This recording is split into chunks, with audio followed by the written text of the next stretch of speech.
Hello to everybody once again, and I've got another beautiful video that will help you sort of rig out your camera and sort of understand how I do my rigging of my cameras, and maybe hopefully that will help you come to a point in your building of your camera as to what might work for you and what might not.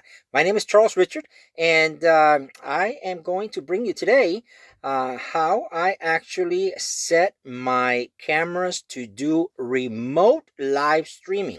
That is correct. I do completely remote live streaming. I've done a lot of sporting events, a lot of parades, a lot of live events, musical events as well. And so I'm just going to sort of briefly explain to you what works best with no frills, uh, no real complications. There are a lot of things that you have to fine tune, but I will sort of, again, briefly, explain some of these things in hopes that it will help you if you ever want to do any sort of remote live streaming or even live streaming, because it doesn't necessarily need to be a remote. But this is how I do it. And so let's get started. All right. My last video, as you know, I actually talked about how I do my run and gun setup. And my run and gun setup that I use was, again, was basically this here. With a condenser microphone, which I happen to be using right now because I am going to show you a different setup that I use with a different microphone, and therefore I'm using the condenser microphone. That's why you don't see it here, and that's if you look at the video, my last video that I did, you will see that setup. So the very first thing that I do is, I set my top handle, which is a small rig top handle, and I set it backwards. And again, the previous video tells you why I set it backwards. And I choose a small rig because small rig, in reality, this particular top handle gives me a huge amount of mounting points. I have actually three cold shoe mounting points, and I added an additional small rig mounting point here. And when you see how I set it up to do live streaming, it will become more um, uh, it will become more clear, okay, as to why I don't use any of these mounting points to mount my microphones. All right, and so let's get started. All right, so the first thing, okay, that I do is, by the way, I'm using the 16 to 80 millimeter lens, the Fujinon lens, and I find in the world of Fujifilm, the uh, the lens that has given me the best autofocus, the best flexibility as far as a range, because it is a 16 to 80 millimeter, which is the equivalent of 24 to let me see, 120. All right, and that range, and it is an f4 throughout the whole range. It's great. Okay, it's really really great. And this particular lens is really really really good for video. It doesn't do no hunting. It doesn't do. It has no breathing. It's nice. It really is nice. You know. So with that said, I use my 16 to 80 millimeter lens, okay, on my X-T4. Now, the first thing that I need to address is how is it that we are going to get the signal from the camera, all right, into the internet, right, into, let's say, YouTube or Facebook or Instagram Live. Well, the way that we do it is we do it with what is called a capture card. Now, there are several capture cards, and a lot of folks, want to stream 4K. Now, to stream 4K is nice and is great, but you need a huge bandwidth to be able to stream that 4K. Now, when we are streaming 4K under a cellular environment, a cellular tower environment, a lot of the areas don't have that capability to stream 4K at 30 frames per second because the bandwidth is not big enough to be able to support that 4K stream. So my suggestion and what has worked best for me is I stream at 1080. 1080, why? Because 1080 gives me a huge amount of headroom, and it gives me the ability that if there is a drop in the signal, I still have enough bandwidth to be able to support the 1080 stream. Now, what I use is I use this capture card. I haven't been able to find this capture card anywhere. Okay, I'm going to tell you very honestly. All right, this capture card, and it's very similar to another one. Right, and I'll explain to you what it is. This capture card, as you can see here, this is the HDMI. Now, they make this capture card that you see right here for 1080 and only for 1080. Now, the difference is that it's called a what is it called? It's called the HDMI 2.0. The HDMI 2.0 will only support 1080. This particular capture card, which again I have not been able to find it anywhere because I've been trying to get another one, is a HDMI 3.0, but it actually imports, okay, the signal. It has the capability of bringing in the signal, a 4K signal, and the output also 4K. Now, there is a in between which allows you to do a 4K signal input, and the output still is going to be 1080. All right, so that's another, and all three of them look exactly the same. Now, the difference is if you take a look, all right, this is a 3.0. See the blue in it? This is a 3.0, means it has the bandwidth is capable of doing 4K.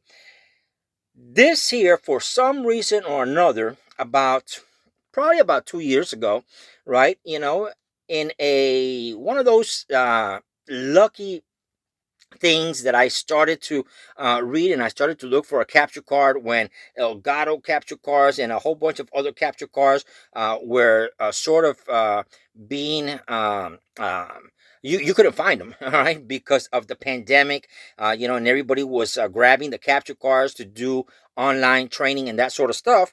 Well, they came out with this capture card, and when I got it, and I've measured it and everything, and it does do 4K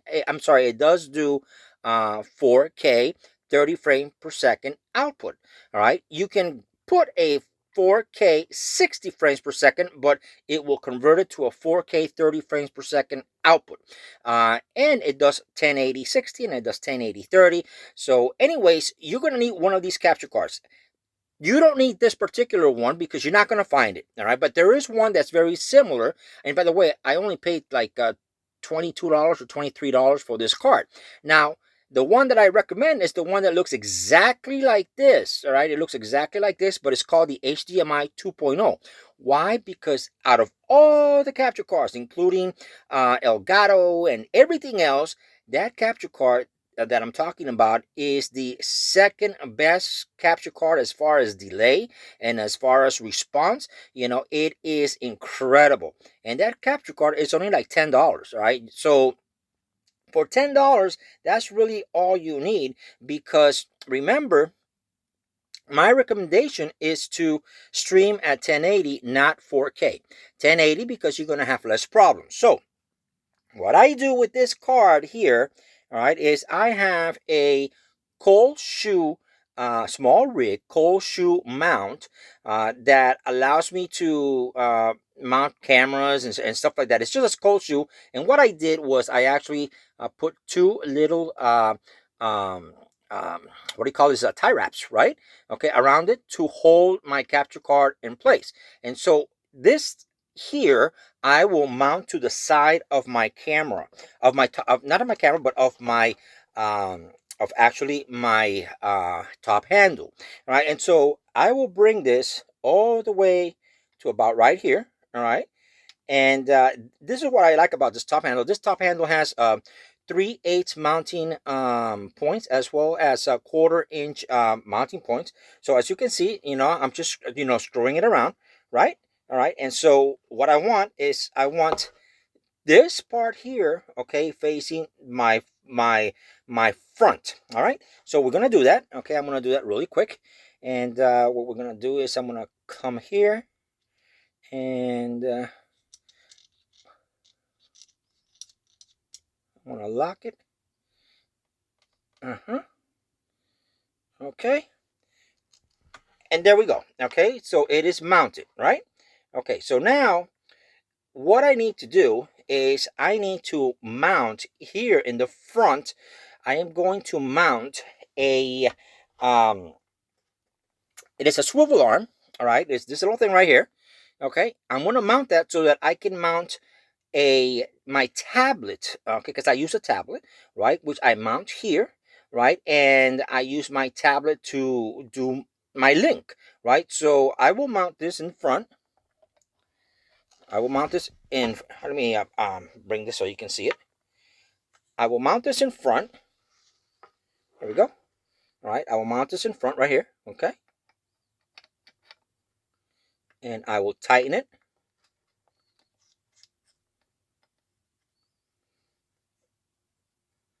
Okay, and you can see now here I can mount my phone, my phone adapter, right?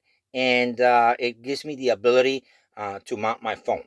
Now, let me show you a couple of other things that I do with this. All right, because I do a lot of remote stuff. Sometimes, I am talking, right, on these remotes. I'm actually, presenting, and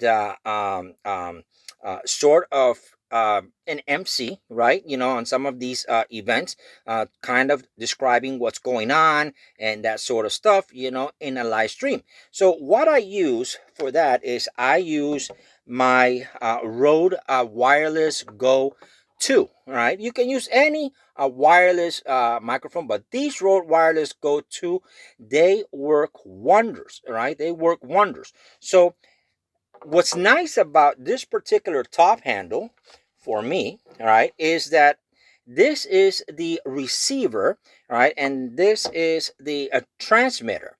Now, if I, for example, want to do the setup to where it's actually going to pick the audio from in here, from the camera, then what I'll do for both situations, I will always mount my Rode transmitter on the back right here. Let's mount it. Okay, it slides right into the cold shoe. As you can see there, it's all slide in, right, and it's slid towards the back.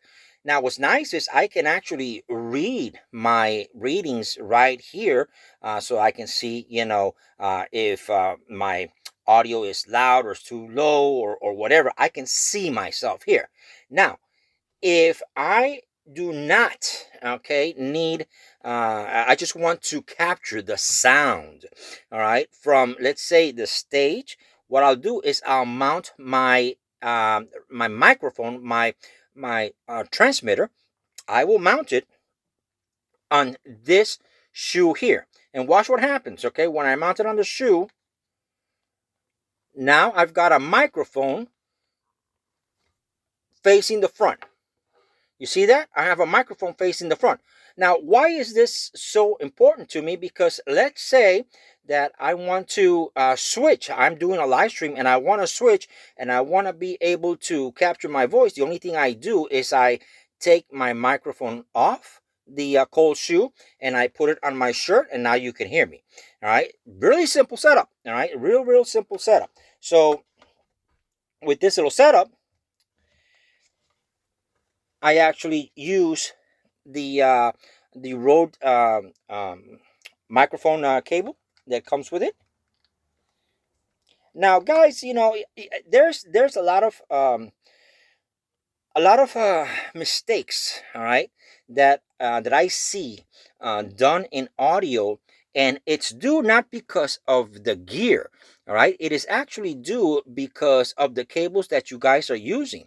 A lot of cables, a lot of the cables that a lot of the microphones come with are not good cables, all right? Are not good cables. So, regardless, always test your equipment. Test your equipment. I happen to like the Rode cable because I have had a good, very good experience with these Rode cables because number one, they are very well grounded. Okay. Number two, uh, they are pretty much fail safe. You know, they're fail safe. And in an environment like this, you want something that is fail safe.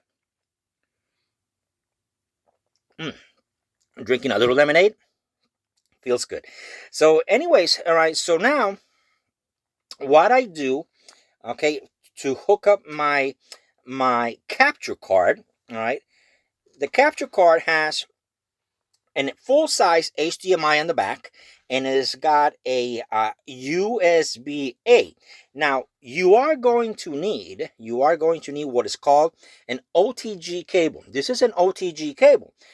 The OTG cable, what it does, all right, it actually takes the signal, all right, from the phone, all right, from the phone port, right, into uh, the actual capture card, and it also goes backwards. In other words, it will also receive, okay, the signal. An OTG cable has the capabilities of receiving the signal from the capture card. Now, there are several type of OTG cables. Mine happens to be a 3.0. See that blue there? That's 3.0. That means that if it is a 3.0, you have the capability of actually carrying a signal capable for producing 4K streams. You know, and so and because this capture card is 4K, although I am not using 4K, I actually plug the cable. I don't know if you can see it there, right to my USB A. Now, on the other side, I have a, let me see if I can bring it here. Let me pull this up here. I have another cable, and let me see where it's at. There we go. All right. I have the other cable, which is the HDMI to HDMI mini. It is a coiled cable, as you can see here. And that cable goes from this here. Let me see. Let me raise it so you can see it. All right, it goes from this port here, right here. Okay, and there we go. And I sort of run it through the front of the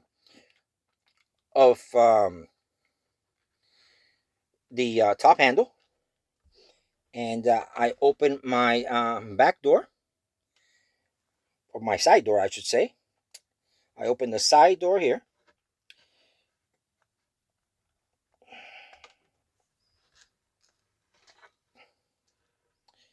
And let's see, make sure it's facing the right way. It is. And we're going to plug it in. It's kind of hard to see because I don't have a whole lot of light. Is it here? There we go. It goes right there on that side port.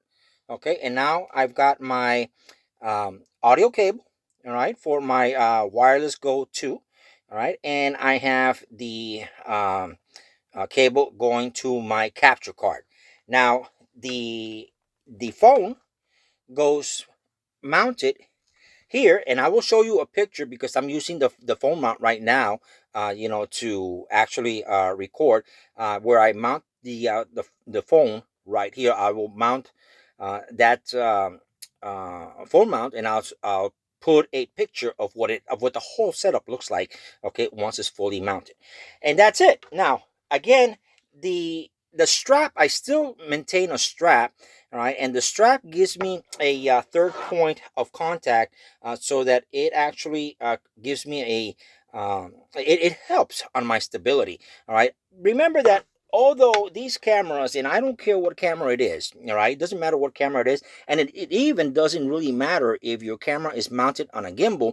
Your gimbal and your camera will only be able to do certain, and only certain stability, will only be able to stabilize your video only up to a certain end. You yourself, being a person that does videos, right? You know what I'm saying, and that are recording videos and have experience as a cinematographer or a videographer, you need to learn how to stand, you need to learn how to walk, you need to learn how to stabilize your camera. That's the most important thing, right? And so usually when I do a live stream anyways, I put it on a tripod, and the tripod stabilizes everything, and I don't really have a whole bunch of pictures. It's very seldom that I do what is called a run and gun when I'm doing live stream. But if I did want to do a run and gun, all right, I have the ability to stabilize my camera a little bit better, just by the fact that I have a strap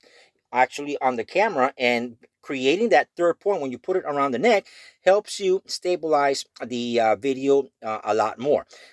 When you are going to use the strap as a third point, you need to make sure that you stretch out the strap, and that you're holding your camera with two hands, and that your elbows are in, so that your so that your third point of stabilizing helps and works in conjunction with your IBIS and your OIS in your lens. And in this particular case, the camera has IBIS and OIS because the lens has OIS, and it works beautiful. It works really beautiful. Well, anyways, this is how I set up the whole my whole setup, all right, to be able to do live streaming. Now, the secret of doing the live stream is also not only in the capture card, not only knowing how much bandwidth you have available, but also you need to I use an app called Camera-Fi. There are a couple of other apps that are available, but I like Camera-Fi. Camera-Fi allows me to stream either in Facebook or on YouTube or in Twitch or whatever platform you want, even on Restream. Restream is the platform that I use because it actually does what we call multi-streaming. So it gives me the capability to stream my one stream into multiple social media sites. The software is called Camera-Fi, and it is only available for Android. It's only available for Android. I use my Samsung Galaxy Fold because it is a tablet. It acts as a very nice monitor, because once I finish hooking this up, I can actually see myself live as I am actually streaming, and I can do all these overlays that you see right now with my name and all kinds of nice little stuff. I can do that and add that to the stream as well. In addition to that, right, you need to know that if you are streaming outdoors, I use also a lot of times I will use an ND filter to help with the glares and with the lens, and you know what I'm saying, help with the light to be able to get a nicer stream and nicer colors. What else do I need to tell you? I think that's really about it for live streaming. I will post also in the video. All right, you will see some pictures of the actual full setup for live streaming, including um, the monitor, okay, or my phone, and how it's finally completely set. So you have a better idea of what the gear looks like. Well, anyways, I hope that you like this video. It's a very quick video. This is the setup that I use for remote live streaming. It's called remote live streaming with my camera, and it goes really well. I've had issues, but the issues that I've had are issues because of cellular connectivity and lack of connectivity, because a lot of when I was beginning to do my live streams, when I started doing my live streams, I was trying to live stream all the time in 4K, and because of the inconsistency of cellular towers, sometimes my signal will drop or will be sort of bumpy, and so with that said, 1080 is definitely the way to go. If you go 720, it's even better, because the object of doing live streaming is that the people can see you. And in addition, a lot of places, for example, like Facebook will not allow you to do a 1080 live stream. All right, Facebook only allows you to do 720. Same thing with Instagram. They're not allowing us to do 1080, and it doesn't matter how many subscribers you have. It doesn't matter how many followers you have. It doesn't matter. None of that matters. Right? You're still gonna do 720 on Instagram and on Facebook. But YouTube allows you to do 4K. But those that allow you to do 4K are very seldom. And so, as a whole, it is better to just do a 1080. And from that 1080, you can actually distribute your stream very nicely throughout your different platforms, and it won't look choppy, and it won't look bad, and it'll look good. It'll look really, really good. Well, I hope that you liked this video, and if you did, please subscribe if you want to know a little bit more. My next video, I'm going to show you how I actually do my bigger rig setup, so with the matte boxes, the follow focus, and all that stuff, using my Fujifilm gear, and using cine lenses, all right, on the Fuji gear. And I think that's about it, guys. I think that's about it. If you have any questions, write them down in the comment, and I'll be more than happy to try to answer your questions as best as I can. If I don't have an answer, I will tell you honestly, I don't know. All right, and if I do, I will tell you what I think is the best answer for whatever your questions you have. Anyways, I hope you all have a wonderful day. And this is Charles Richard. And until the next video, I'll see you real soon.